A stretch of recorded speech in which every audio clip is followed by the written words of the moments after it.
하나님은 우리의 장막 가운데 거하시길 원하신다. 창세기 9장 18절에서 29절.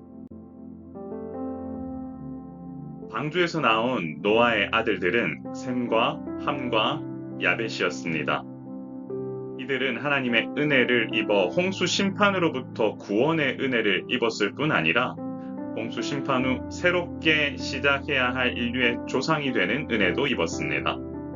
그런데 이런 은혜를 입었음에도 불구하고 포도주를 마시고 취해 장막 안에서 벌거벗은 노아의 모습은 그저 안타깝기만 합니다.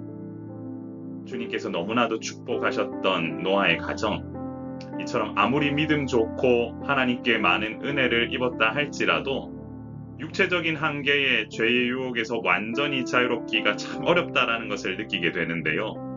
그렇기 때문에 나의 연약함을 인정하고 하나님께 받은 은혜를 기억하기 위해 힘쓰는 것이 연약함으로부터 벗어나는 길임을 기억합시다.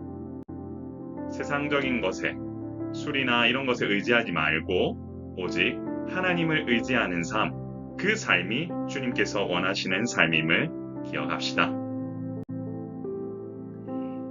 함은 벌거벗은 아버지를 보고 밖에 나가 두 형제에게 알렸습니다. 함은 노아의 모습을 보고 수치를 가려주지 않고 발설하고 조롱하는 듯한 모습을 보이는데요. 하지만 셈과 야벳은 옷을 가져다가 노아의 하체를 덮으면서 아버지의 허물을 덮어주려고 했습니다. 이처럼 다른 이의 허물을 발설하고 드러내는 것은 하나님께서 바라시는 모습이 아닙니다. 쉽게 비난하고 다른 이의 허물을 소문내는 것보다 사랑과 존중으로 감싸주려는 모습이 얼마나 중요한지 알아야 합니다.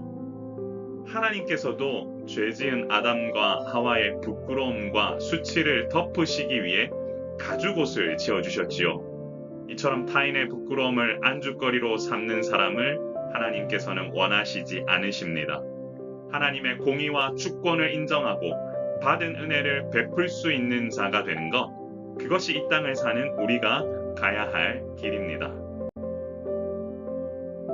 술에서 깨어난 노아는 함이 자신에게 행한 일을 알고 가나안을 저주했습니다. 여기서 죄를 범한 것은 함인데 가나안이 저주를 받게 됨을 보며 당시 자녀가 부모의 행위에 대해 책임을 공유하는 부모는 대표성의 원리가 적용되었음을 알 수 있습니다. 결국 함의 행동은 단순히 개인적인 실수를 넘어 그의 후손에게까지도 영향을 미치게 되었고, 그 결과 가나안 후손들은 우상 숭배와 성적 타락 등을 행하며 죄악된 성향에서 벗어나지 못함을 보게 됩니다. 반대로 아버지를 공경한 셈과 야벳은 축복을 받아 하나님께서 야벳을 창대하게 하시고 셈의 장막에 거하시는 놀라운 은혜를 입게 되는데요. 여기서 하나님께서 셈의 장막에 거하셨다라고 되어 있는데, 이것은 하나님의 임재와 또한 예배가 이루어지는 공간이 되었다라는 뜻으로 셈의 자손이 하나님의 임재를 경험하는 축복의 자손이 되었다라는 사실을 알게 됩니다. 반대로 가나안에게는 저주가 임해 셈의 종이 되는 결과로 이어졌지요. 그러므로 항상 언약의 통로가 될 수 있는 삶을 살기 위해 우리는 힘써야 합니다. 바로 우리의 장막 가운데 하나님께서 임하시는 놀라운 역사를 경험하는 것, 이를 위하여 하나님의 뜻을 바로 세우기 위해 힘쓰는 것이 하나님의 백성이 가져야 될 길이자 사명임을 잊지 맙시다. 노아는 이후 350년을 더 살았고 그의 총 수명은 950세의 죽음을 맞이하게 됐다라고 기록되어 있습니다. 이처럼 노아의 죽음을 보며 아무리 이 땅에서 오랜 시간을 살았어도 결국 인간은 이 땅에서 연수가 제한되어 있다는 사실을 보게 됩니다. 결국 죽음을 피할 수 있는 이는 아무도 없다라는 거지요. 항상 그렇기 때문에 우리는 영원한 것을 소망하는 삶을 살아야 할 것입니다. 이처럼 죽음을 피할 수 있는 인간은 없습니다. 그러므로 인간은 항상 영혼에 대한 소망을 품고 살아야 합니다. 바로 이 일을 위해 예수님께서 이 땅에 오셨는데, 이 땅에서의 삶이 유한하다는 것을 제대로 느끼셨다면 영혼을 살기 위해 바로 그 길을 가는 것, 예수 그리스도를 영접하는 것, 그 길이 우리가 가야 할 길임을 믿으시길 바랍니다. 사랑하는 성도 여러분, 하나님께서 우리의 장막 가운데 거하길 원하십니다. 하나님께서는 아비의 허물을 덮어버린 야벳을 창대하게 하시고 샘의 장막 가운데 거하셨습니다. 이처럼 하나님께서는 우리의 마음과 생각, 가정과 공동체 가운데 임하길 원하시고 하나님의 뜻을 바로 세우는 자로 우리가 쓰이기를 바라십니다. 그렇기 때문에 매 순간 하나님께서 나의 장막 가운데 임하실 수 있도록 타인의 허물은 덮어주고 매사의 사랑과 선행으로 서로를 격려하며 살아가는 주님의 자녀가 돼야 할 것입니다. 물론 하나님께서는 우리의 부족함을 아시는 분이십니다.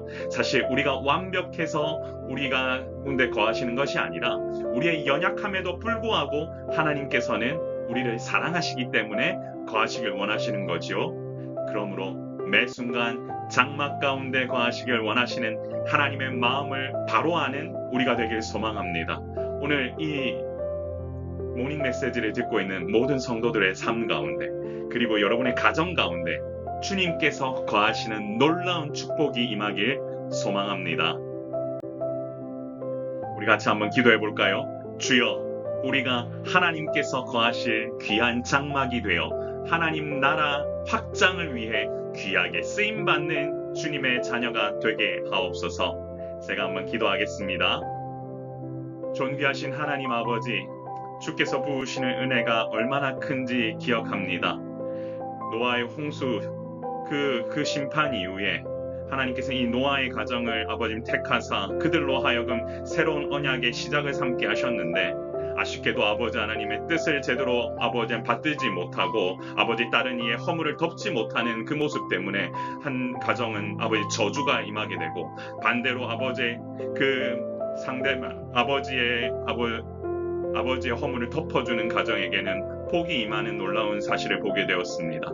주님, 우리가 세상을 살면서 누군가의 잘못과 허물을 들춰내고 아버지한 그것을 비난하는 삶을 사는 것이 아니라 그리스도의 제자답게 덮어주며 사랑으로 감싸 안는 그런 삶을 살 수 있도록 인도하여 주옵소서. 오늘 하루도 누군가에게 그와 같은 사랑을 베풀었을 때 주님께서 우리 가운데 임하신다는 그 사실을 믿사오니 주여 우리 가운데 임하여 주시고 우리는 그에 따른 복을 받는 놀라운 역사가 일어날 수 있도록 우리와 함께 동행하여 주옵소서. 우리의 장막 가운데 임하실 주님을 찬양하며 우리의 생명이시고 소망 되신 예수 그리스도의 이름으로 간절히 기도드리옵나이다. 아멘.